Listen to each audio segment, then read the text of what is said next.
Avant de commencer cette vidéo, petite annonce concernant l'ouverture de ma nouvelle chaîne Gaming. Si les let's play à l'ancienne vous intéressent, n'hésitez pas à venir vous abonner à la chaîne.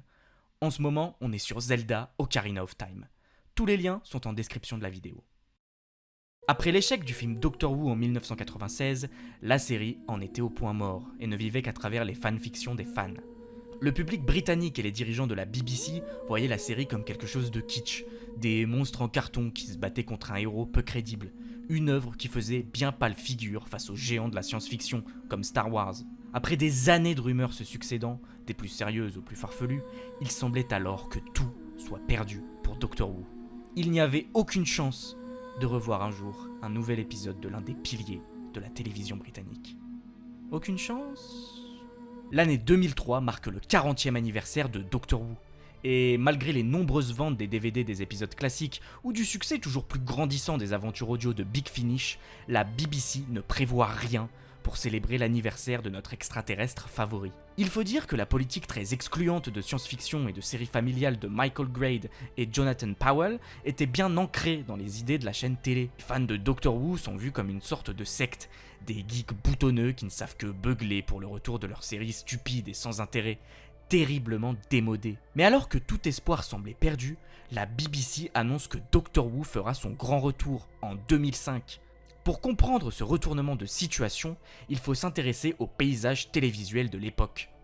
Alors que le public de science-fiction ou de fantasy n'était vu que comme un public de niche, qui ne permettait pas assez d'audimat pour des séries qui coûtent une fortune, le début des années 2000 va voir l'émergence de nombreuses séries du genre, au succès démentiel. Buffy contre les vampires, Smallville sont autant de séries qui font réfléchir la BBC sur le fait que peut-être que Doctor Who avait sa place dans le paysage télévisuel moderne.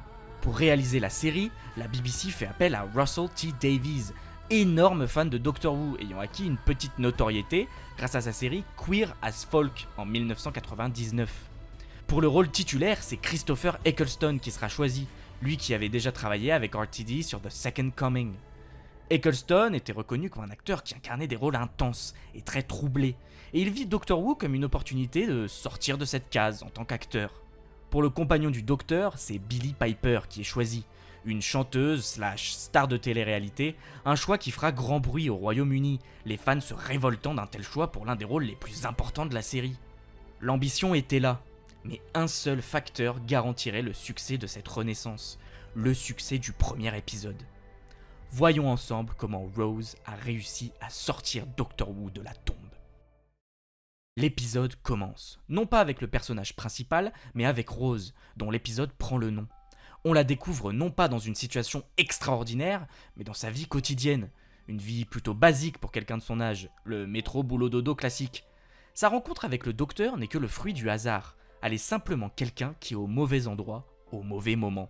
Et c'est très important pour que le public s'attache et /ou s'identifie à elle, parce qu'elle n'a rien de spécial. Ce n'est pas une fille élue de la destinée ou une personne centrale dans le passé du docteur. Simplement quelqu'un comme vous et moi.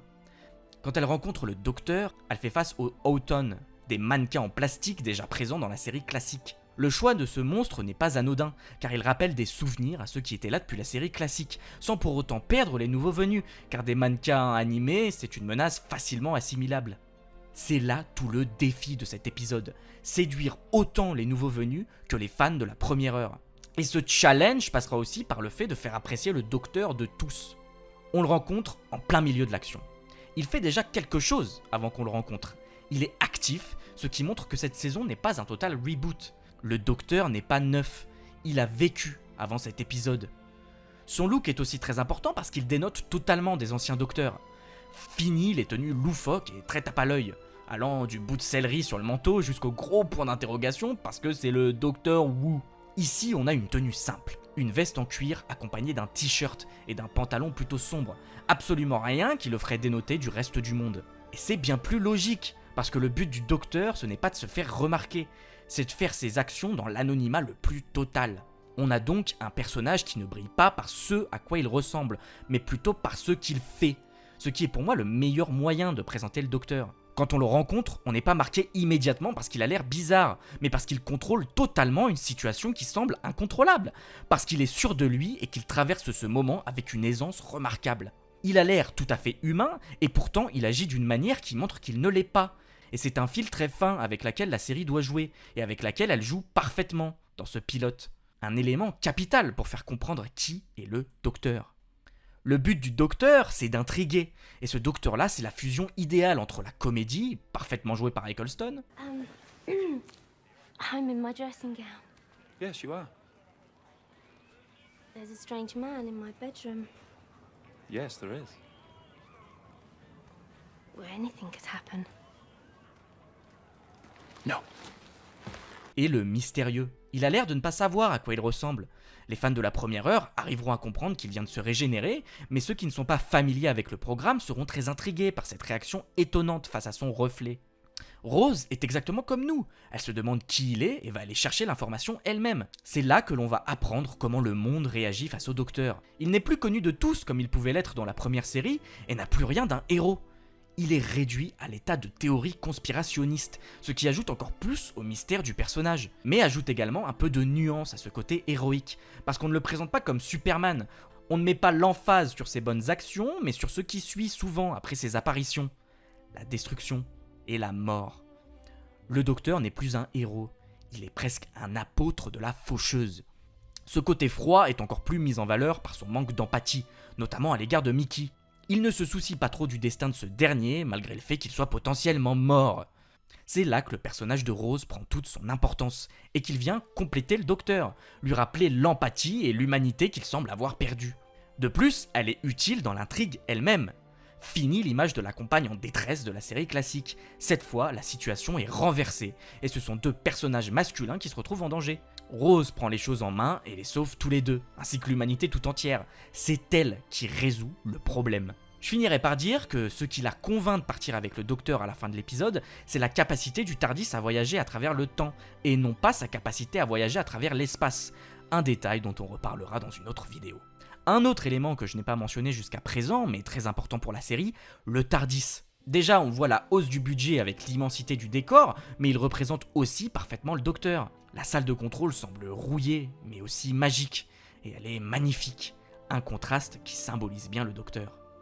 Le tout est sublimé par la bande-son de Murray Gold, qui nous offre déjà des thèmes iconiques.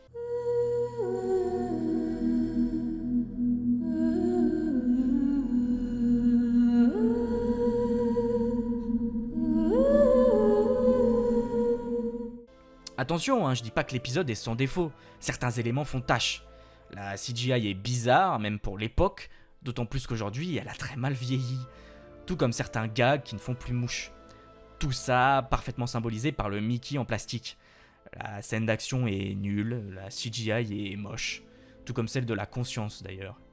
Mais ce n'est pas grave, le but d'un pilote ce n'est pas d'offrir le meilleur épisode de la saison tout de suite, c'est simplement de donner envie de regarder la suite. La menace des Autons n'est pas incroyable, bien qu'il tue quand même quelqu'un à l'écran, mais ce n'est pas grave, car le but de l'épisode est de présenter les personnages. Les Autons en fait ne sont qu'un personnage fonction, là pour mettre en lumière les qualités et les défauts des protagonistes. Parce que finalement, qu'est-ce qui nous donne envie de regarder une série pour plusieurs saisons ? Qu'est-ce qui nous fait rester malgré une baisse de qualité significative ?